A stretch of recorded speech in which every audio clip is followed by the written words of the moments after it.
Magpapakalat ang NCRPO ng 14,600 pulis para tiyakin ang seguridad ngayong holiday season.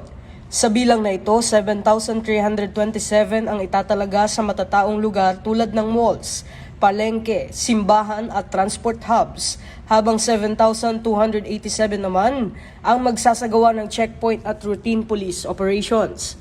Ayon kay NCRPO Regional Director, Police Major General Anthony Aberin, prioridad ng kapulisan ang kaligtasan ng mga pamilyang namamasyal at dumadalo sa simbang gabi.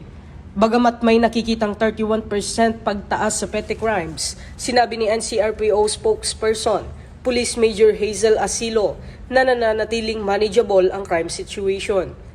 Mula November 23, 2024 hanggang January 15, 2025, nakapagtala ang NCRPO ng 768 index crimes, mas mababa ng 23% kumpara nung nakaraang taon.